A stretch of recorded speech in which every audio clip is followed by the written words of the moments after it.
боз ҳам салом дӯстони азиз, идома медиҳем ба ҳал кардани масъалаҳои олимпиадаи ҷумҳуриявӣ ва ба масъалаи б-и олимпиадаи синфҳои 7-8 расидем. шарти онро мехонам.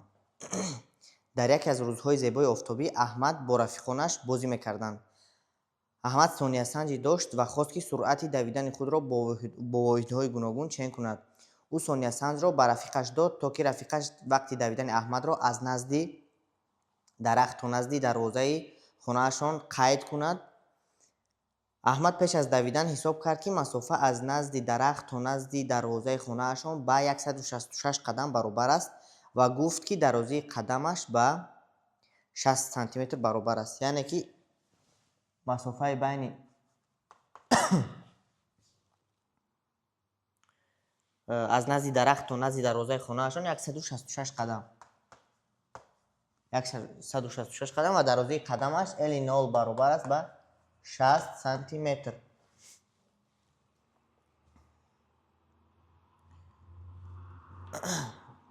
билохира Аҳмад ин масофаро давид ва рафиқаш 15 сонияро қайд кард. т баробар аст ба 15 сония. ана саволи аввалро мехонам. қисми якум. дар ин навор қисми якуми масъаларо мебинем. Б11 мегӯяд ки масофаи байни дарахт ва хонаи Аҳмадро бо сантиметр, метр ва километр ифода кунед. ҷавобҳоро то дақиқаи охирин пешниҳод кунед, яъне қимати тақрибӣ нагиред. масофаи байни дарахт ва хонаи Аҳмадро бо сантиметр, метр ва километр. яъне ана ҳамин масофаро дар инҷо сантиметр метр ва километр. бале. бинед ки мо бояд масофаи байни дарахт ва хонаи Аҳмаду инҳоро ҳисоб кунем. яъне агар фарз кунем ки инҷо ягон дарахт ва инҷо хона, тақрибан хона ва масофаи байни инҳо, инро мо агар бо s ишора кунем, s мо медонем ки дар инҷо 166 қадам вақти мезанад, ҳар як қадами он 60 сантиметр аст. пас мо 166ро ба 60 зарб мезанем. ин мебарояд ки масофаи байни дарахт ва хонаи Аҳмад чанд сантиметр аст. яъне s баробар аст ба n зарби l 0 ва дар инҷо қиматҳои ададиро мегузорем. s баробар мешавад ба n мо ин 166 зарби 60 сантиметр. саволи аввал мегӯяд ки бо сантиметр пешниҳод кунед. зарби 60 сантиметр.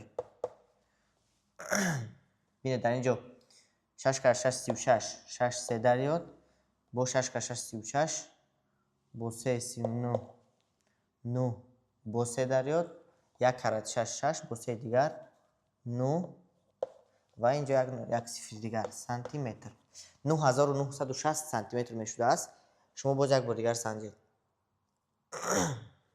ва инро як ҷавоби мо бо сантиметр аст. ин яке аз ҷавобҳои мо мебошад. ва метр ва километр, яъне s бо метр ин баробар мешавад ба барои сантиметрро ба метр гардондан мо бояд ададро ба 100 тақсим кунем. яъне ки ба 100 тақсим мекунем, ин 0 ихтисор мешавад ва 90 як вергул дигар пайдо мешавад, яъне 99 азда 6 метр мешавад. ва инчунин ба километр бояд гардонем. барои аз метр ба километр гардондан мо ба 1000 тақсим мекунем. яъне s бо километр ин баробар мешавад ба 1000 ки тақсим кардем мешавад 0,0996 километр. як бор дигар мебинем ва километр ифода кунед. ана ҳамин адад ба 1000 тақсим мешавад. агар ба метр мо ифодаро бо метр дошт, рақам бо метр ба мо маълум бошад, мо онро ба 1000 тақсим мекунем, ба километр мегардад. ба 1000 тақсим карданда вергул 1 то 2 то 3 то меравад. яъне бинед ки дар инҷо буд 1 то 2 то 3 то рафт, чунки ба 1000 тақсим кардем. ин буд қисми якуми масъала Б11. дуюм Б12 мегӯяд ки Б12 мегӯяд ки вақти давидани аҳмадро бо дақиқа, соат ва соат ифода кунед. ҷавобҳоро то дақиқаи ҳазоракӣ ифода кунед, пешниҳод кунед. яъне вақти давиданро бо дақиқа ва соат. т баробар мешавад ба 15 сония. барои ба дақиқа гардондан ба 60, барои сонияро ба дақиқа гардондан ба 60 тақсим мекунем. яъне ин мешавад ки 15 тақсими 60, ин аллакай бо дақиқа мешавад. 15 тақсими 60ро агар мо ихтисор кунем 1 тақсими 4 мешавад. 1 тақсими 4 дақиқа ё ин ки 0,25 дақиқа. ва ба соат, барои ба соат гардондан, барои сонияро ба соат гардондан мо ба 3600 тақсим мекунем, ё ин ки барои дақиқаро ба соат гардондан мо ба 60 тақсим мекунем. ҳар ду ин як ҷавобро ба мо медиҳад. яъне ки мо метавонем ки т баробар нависем ба 15 тақсими 3600 соат ё 0,25 тақсими 60 соат. ҳар ду инҳо як натиҷаро медиҳанд. биёед 15 тақсими 3600ро барои мисол мебинем. аввал 15ро ба 36 тақсим мекунем. 15 ба 36. ҳар ду инҳо ба 3 ихтисор мешаванд.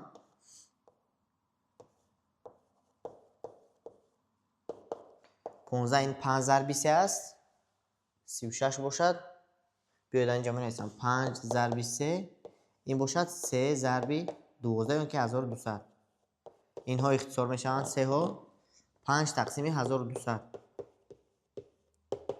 5 тақсими 12 дар инҷо ҳисоб мекунем. биёед 5 тақсими 12 бо ду тоноли дигар қарз дорем. хай дар инҷо як нол медиҳем. 50 тақсими 12 4, 4 кара 12 48. тарҳ мекунем 2, 2 ба 12 намерасад. як сифри дигар медиҳем. 20 ба 12 1 то 1 кара 12 12 8. 8 ба 12 намерасад. боз як сифри дигар. 80 ба 12 12 кара 6 72. ба фикрам инаш басанда аст, барое ки дар инҷо баъди вергул мо бояд 3 рақам гирем. ин баробар мешавад ба биёед инҷо боз мо ду ноли дигарро дар инҷо ба эътибор нагирифтем. агар ба эътибор гирем пеш аз ин нол боз ду ноли дигар меистад. яъне ки ду ноли дигар баъд боз ин нол баъд 41 6 ё ин ки 42 тақрибан. пас дар инҷо вергулро мегузорем. соат 4ро танҳо 4ро мегирифтем мешуд, чунки баъди вергул мо 3 рақамро мегирифтем, басанда буд. ин буд B12. B13ро мебинем. суръати ҳаракати аҳмадро бо қадамҳо бар сония, қадамҳо бар дақиқа, бале дуто ва қадамҳо бар сония, қадамҳо бар дақиқа. бинед мо дорем 166 қадам, қадам тақсими сония, яъне ки суръати он бо қадам тақсими сония ин мешавад. ин суръатро мо бо в ишора намекунем, чунки воҳидаш метр тақсими сония нест. фақат менависем ки суръаташ ин мешавад ки бо қадамҳо бар сония, дар қавс қадам тақсими сония ин мешавад 166 қадам дар 15 сония. қадам 15 сония. 166 тақсими 15 дар инҷо иҷро мекунем. 166 тақсими 15, 16ро мегирем, 1 то 15 тарҳ мекунем, 1 намерасад, 6ро мегирем, 1 то боз ҳамин тавр 1 ба 15 намерасад, 0 медиҳем. хулоса тақрибан 11. аммо дар инҷо гуфтааст ки ҷавобро то дақиқи садиякӣ, бале садиякӣ 11 вергул боз як тои дигар 0 мешавад. 0 инҷо тақрибан 7, 11 و 07. агар хато накунам 11 و 07 қадам тақсими сония мешавад. ин суръати аҳмад бо қадамҳо бар сония. инчунин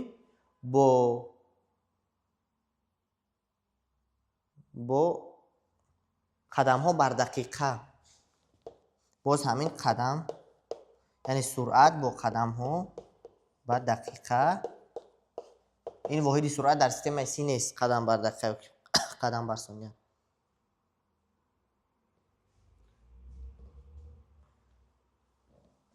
166 قدم تقسیم چند دقیقه؟ تقسیم 0.25 دقیقه. 0.25 دقیقه، چون که ما این وقت رو با دقیقه برگردوندیم در آنجا. دلخواه عدد رو وقتی ما به 0.25 تقسیم میکنیم اون عدد 4 مرتبه زیاد میشود. پس 4 ضرب 166 این میشود 16 ضرب 4 64 میشود 150 664. اگر خطا نکنم قدم تقسیم دقیقه.